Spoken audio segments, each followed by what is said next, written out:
कभी बहुत पुराने समय में जब यूरोप कैसल्स, चर्चेस और छोटे छोटे विलेज से भरा हुआ था, तब लोगों की जिंदगी एक खास व्यवस्था के अनुसार चलती थी। हर व्यक्ति का एक प्लेस था और एक ड्यूटी। कोई प्रे करता था, कोई फाइट तो कोई वर्क करता था। यानी कि समाज तीन वर्गों में बटा था। आज हम लोग इसी तीन वर्ग के बारे में बात करने जा रहे हैं। NCERT history class 11 chapter 4 the three orders, जो कुछ इस प्रकार है। पहला पादरी वर्ग द क्लर्जी, दूसरा योद्धा वर्ग द नोबिलिटी और तीसरा किसान वर्ग द पीजेंट्स। ये तीनों को मिलाकर बनता है द थ्री ऑर्डर्स, मध्ययुगीन यूरोप की सबसे खास पहचान। 9th से 16th सेंचुरी का यूरोप इमेजिन कीजिए। हर तरफ ऊंचे किले, चर्च की घंटियां और खेतों में काम करते किसान। उस वक्त सोसाइटी का पूरा स्ट्रक्चर एक सिस्टम पर टिका था, जिसे सामंतवाद या फ्यूडलिज्म कहते हैं। फ्यूडल सिस्टम में लैंड ही पावर थी और हर रिश्ता जमीन के बदले लॉयल्टी पर चलता था। किंग सबसे ऊपर होता था, जो अपनी जमीन का हिस्सा लॉर्ड्स को देता था। लॉर्ड्स अपने नीचे नाइट्स को छोटी जागीर देते थे ताकि वे युद्ध के समय उनकी सेवा करें।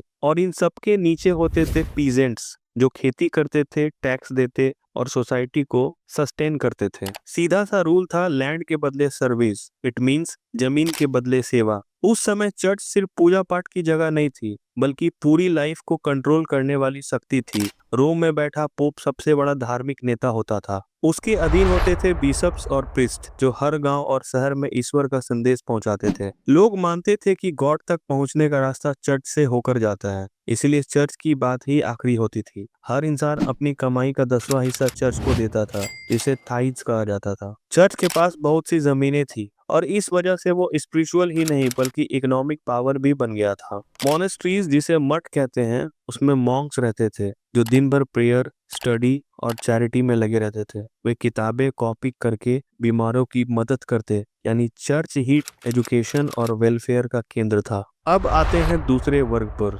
यानी योद्धा वर्ग, दोज हु फाउट। ये लोग समाज के प्रोटेक्टर्स होते थे। लॉर्ड्स अपनी जमीनों के मालिक थे और उनके अधीन थे नाइट्स, जो ट्रेन वॉरियर्स थे। नाइट्स का लाइफ एक कोड पर चलता था, जिसे सिवलरी कहते हैं, जिसका मतलब था ब्रेवरी, लॉयल्टी और रिस्पेक्ट फॉर द वीक। वे घोड़े पर आर्मर पहनकर लड़ते थे और अपनी स्किल्स दिखाने के लिए टूर्नामेंट्स में हिस्सा भी लेते थे। उनका मोटो होता था, serve your lord, protect the poor and honour God. लेकिन नाइट बनना आसान नहीं था। बचपन से ट्रेनिंग, डिसिप्लिन और सेक्रीफाइस उनकी जिंदगी की हिस्सा थी। अब बात करते हैं तीसरे और सबसे बड़े वर्ग की, यानी कि किसान, दोज हु वर्क। यूरोप की लगभग 90% आबादी इसी वर्ग में आती थी। सुबह सूरज उगने से पहले वे खेतों में पहुंच जाते थे।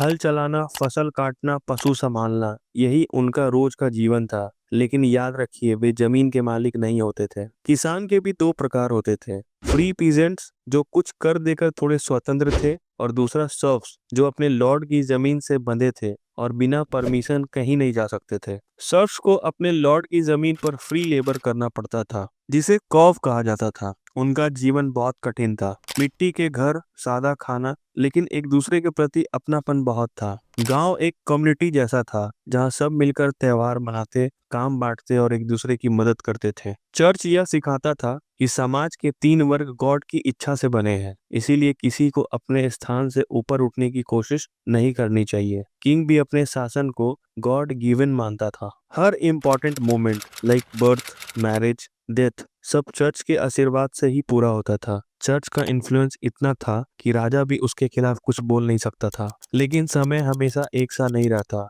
11वीं से 15वीं सदी के बीच धीरे धीरे बदलाव आने लगे। एग्रीकल्चर में प्रोग्रेस हुआ। नए आयरन प्लग, वाटर मिल्स और टू फील्ड सिस्टम से प्रोडक्शन बढ़ गया। पॉपुलेशन का ग्रोथ हुआ, ज्यादा लोग, ज्यादा फूड डिमांड और ट्रेड बढ़ने लगा। टाउन का डेवलपमेंट हुआ, व्यापारिक नगर बने जैसे Venice, Florence, Italy. Merchant class का राइज देखने को मिला। एक नया वर्ग उभरा, जिसे बुर्जुआ कहा गया, जो ना पीजेंट था ना ही नोबल, उसे बिजनेसमैन कहा गया। अब वेल्थ जमीन से नहीं बल्कि ट्रेड और मनी से मापी जाने लगी। फ्यूडल लॉर्ड्स की पावर कम होने लगी और एक नए युग की शुरुआत हुई। फ्यूडल सिस्टम धीरे धीरे टूटने लगा, इसके कई कारण थे, जैसे ब्लैक डेथ, काली मृत्यु, 14th सेंचुरी का भयानक पेंडेमिक, लाखों लोगों की जान ले ली इसने। श्रमिकों की कमी से मजदूरी बढ़ गई और किसानों की बार्गेनिंग पावर भी। दूसरा है स्ट्रॉन्ग किंग्स का राइज होना। इंग्लैंड और फ्रांस जैसे देशों में पावरफुल मोनार्क देखने को मिले, जिन्हें नोबल्स की शक्ति कम कर दी। तीसरा है ट्रेड और मनी इकोनॉमी। अब जमीन की बजाय धन और व्यापार शक्ति का स्रोत बन गया। इस तरह फ्यूडल सिस्टम ढहने लगा और मॉडर्न यूरोप का जन्म हुआ। तीनों वर्गों की यह व्यवस्था यूरोप के पॉलिटिकल, सोशल और रिलीजियस लाइफ का आधार थी। लेकिन समय ने सब बदल दिया। चर्च की अथॉरिटी को बाद में रिफॉर्मेशन ने चुनौती दी। नाइट्स और लॉर्ड्स की जागीर खत्म हुई। पीजेंट्स और मर्चेंट्स ने नए समाज की नींव रखी। वही समाज जिसने आगे चलकर रेनेसांस, रिफॉर्मेशन और मॉडर्न नेशन स्टेट्स को जन्म दिया। यूरोप की मिडिएवल कहानी हमें सिखाती है कि सोसाइटी बदलती रहती है। कभी पावर लैंड में थी, सिर्फ नॉलेज में, और फिर मनी में। हर युग में तीन वर्ग रहे, कुछ प्रे करते रहे, कुछ फाइट करते रहे और कुछ वर्क करते रहे, पर हर बार दुनिया थोड़े आगे बढ़ी।